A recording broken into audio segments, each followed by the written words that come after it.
جنگ کسی مسئلے کا حل نہیں، کشمیر سمیت تمام تصفیہ طلب مسائل کا حل مذاکرات اور سفارتکاری سے ہی ممکن ہے۔ سفارتی وفد کے سربراہ بلاول بھٹو زرداری کی برسلز میں گفتگو۔ کہا بھارت پانی کو بطور ہتھیار استعمال کر رہا ہے، پانی بند کرنا دھمکی اشتعال دلانے کی کوشش ہے۔ بلاول بھٹو زرداری کا عالمی برادری سے ایران اسرائیل جنگ بندی کے لیے کردار ادا کرنے کا مطالبہ۔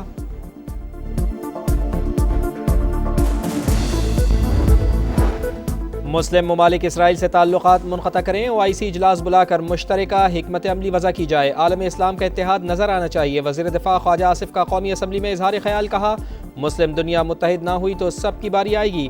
اسرائیل نے ایران، یمن اور فلسطین کو ٹارگٹ بنایا، اس کے ہاتھ خون سے رنگے ہیں۔ ایران کے مختلف شہروں میں اسرائیلی حملے، مشرقی آذربائیجان میں 4 اہداف نشانہ، خرم آباد اور کرمانشاہ میں زوردار دھماکے، صہیونی حملوں میں مزید 2 فوجی کمانڈرز کی شہادت کی تصدیق۔ ملٹری آپریشنز کے ڈپٹی چیف جنرل مہدی ربانی، جنرل اسٹاف کے head of intelligence general Ghulam رضا مہرابی شہید ہوئے۔ تہران میں رہائشی کمپلیکس پر حملے میں شہداء کی تعداد 60 ہو گئی، 20 بچے بھی شامل۔ ایران نے ملک بھر میں تمام پروازیں تاحکم ثانی معطل کر دیں۔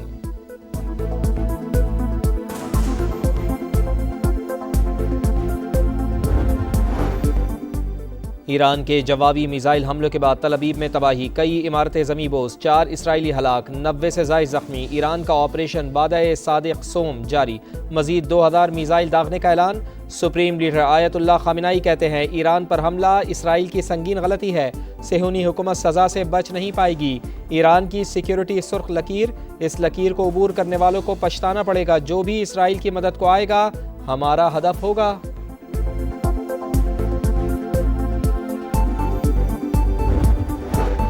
ایران میں اسرائیل اور موساد کے لیے جاسوسی کرنے والے کون، تحقیقات جاری، 5 افراد گرفتار۔ ایرانی میڈیا کے مطابق اسرائیلی ڈرون اسمگل کرنے والی گاڑی بھی قبضے میں لے لی گئی ہے۔ سپریم لیڈر نے بریگیڈیئر جنرل سید ماجد موسوی کو ایرو اسپیس کا نیا چیف مقرر کر دیا۔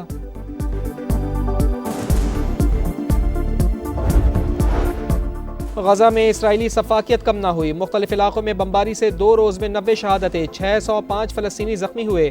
محکمہ صحت کے مطابق شہداء کی کل تعداد 55,297 ہو گئی۔ نوجوان افرادی قوت ملک کا قیمتی اثاثہ، نوجوانوں کو بہترین مواقع فراہم کر کے بااختیار بنانا ہماری اولین ترجیح ہے۔ وزیر اعظم میاں شہباز شریف کی چیئرمین یوتھ پروگرام رانا مشہود سے ملاقات میں گفتگو، نوجوانوں کو متحرک شراکت دار بنانے کے لیے مزید منصوبے شروع کرنے کی ہدایت۔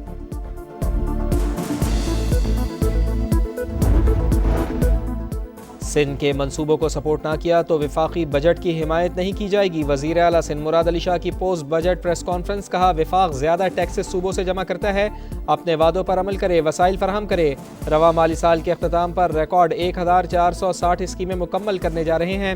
فائنانس بل میں کوئی نیا ٹیکس نہیں لگایا۔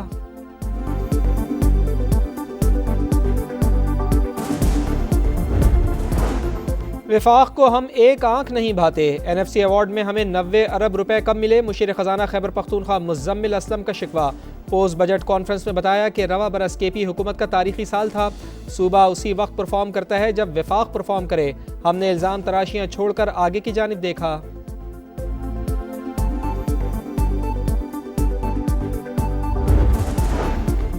اور گوادر پورٹ پر تجارتی سرگرمیوں میں اضافہ، افغان ٹرانزٹ ریٹ کے تحت دوسرا جہاز لنگر انداز۔ وفاقی وزیر برائے بحری امور جنید انور کہتے ہیں گوادر پورٹ خطے کے لیے اہم تجارتی گیٹ وے بنتا جا رہا ہے۔ امریکی صدر کا سعودی ولی عہد سے ٹیلی فون پر رابطہ، ایران اسرائیل کشیدگی پر تبادلہ خیال، دونوں رہنماؤں کا تنازعات کے حل کے لیے سفارتی ذرائع استعمال کرنے پر زور۔ امریکی صدر کا اسرائیلی وزیر اعظم نتین یاہو سے بھی رابطہ، روسی صدر نے ثالثی کی پیشکش کر دی۔ ولادیمیر پوٹن کا نتین یاہو اور ایرانی صدر سے ٹیلی فونک رابطہ، جارحیت کا منہ توڑ جواب دیں گے، مسعود پزشکیان کا جواب۔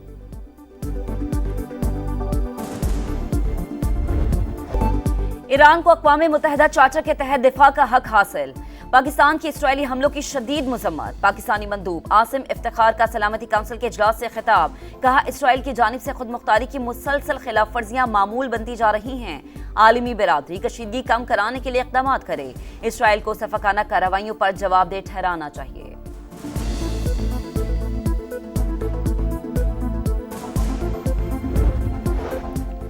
اسرائیل نے ایران میں رہائشی علاقوں کو نشانہ بنایا، ایرانی مندوب کی اقوام متحدہ کی سلامتی کونسل کے ہنگامی اجلاس میں گفتگو، کہا اقوام متحدہ کی خاموشی اسرائیلی جرائم میں ملوث ہونے کے مترادف ہوگی۔ اقوام متحدہ کے سیکرٹری جنرل اینٹونیو گوتریس کی فریقین سے تحمل کی اپیل، کہا کشیدگی روکنے کا وقت آ گیا ہے، امن اور سفارتکاری کو فروغ دیا جانا چاہیے۔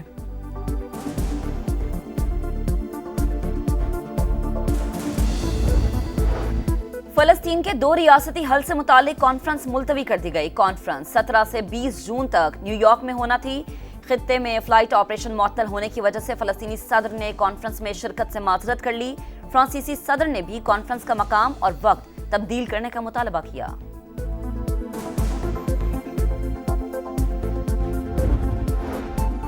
نائب وزیر اعظم اسحاق ڈار کا ایرانی وزیر خارجہ عباس عراقچی کو فون، اسرائیلی جارحیت کی شدید مذمت، ایرانی عوام کی بھرپور حمایت کا اعادہ، پاکستان کا غزہ اور مغربی کنارے میں بگڑتی انسانی صورتحال پر اظہار تشویش، نائب وزیر اعظم کی زیر صدارت فلسطینی عوام کے لیے امداد پر جائزہ اجلاس، غزہ میں بدترین صورتحال اسرائیل کی جانب سے انسانی حقوق کی خلاف ورزیوں کا نتیجہ قرار۔ سندھ کے منصوبوں کو سپورٹ نہ کیا تو وفاقی بجٹ کی حمایت نہیں کریں گے، وزیر اعلیٰ سندھ مراد علی شاہ کی پوسٹ بجٹ پریس کانفرنس، بولے وفاق زیادہ ٹیکسز صوبوں سے جمع کرتا ہے، اپنے وعدوں پر عمل کرے، وسائل فراہم کرے۔ مالی سال کے اختتام پر ریکارڈ 1460 سکیمز مکمل کرنے جا رہے ہیں۔ کراچی کے لیے سالانہ ترقیاتی پروگرام میں 236 ارب روپے رکھے، فائنانس بل میں کوئی نیا ٹیکس نہیں لگایا۔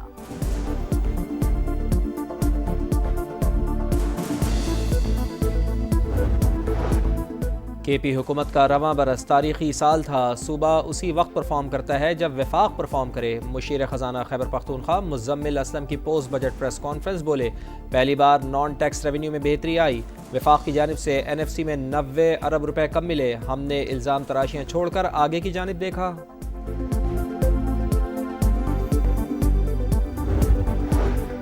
2 سال میں ہم گندم بیچنے والے ملک سے خریدنے والا ملک بن گئے، گندم اور کپاس اگانے کے بجائے صرف کک بیکس کی وجہ سے امپورٹ پر لگ گئے، یہ پالیسی سمجھ سے بالاتر ہے۔ پی پی رہنما نوید قمر کا قومی اسمبلی میں اظہار خیال، فاروق ستار بولے حکومت ایک طرف ٹیکس اصلاحات کی بات کرتی ہے، دوسری طرف لوگوں کو ہراساں کیا جا رہا ہے، دنیا میں وہی ممالک خود مختار ہیں جو معاشی طور پر آزاد ہیں۔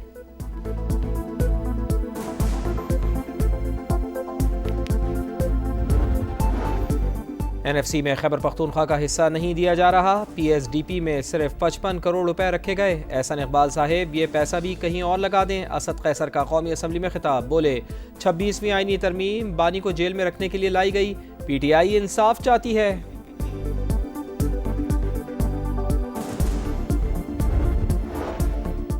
گرفتاری سے متعلق شک کو فوری طور پر واپس لیا جائے، بزنس کمیونٹی ہر قسم کا ٹیکس دے گی لیکن اپنی توہین برداشت نہیں کرے گی۔ پاکستان بزنس فورم نے وزیر اعظم شہباز شریف کو خط لکھ دیا، فائنانس بل پر نظر ثانی کا مطالبہ، سخت اقدامات کاروباری برادری کے لیے نامناسب قرار۔ ملک کے بیشتر علاقوں میں شدید گرمی کی لہر جاری، بھاول نگر میں پارہ 46 اور جیکب آباد میں 45 کو چھو گیا، لاہور میں درجہ حرارت 40 ہو گیا، کراچی میں پیر کے روز ہلکی بارش کی پیش گوئی۔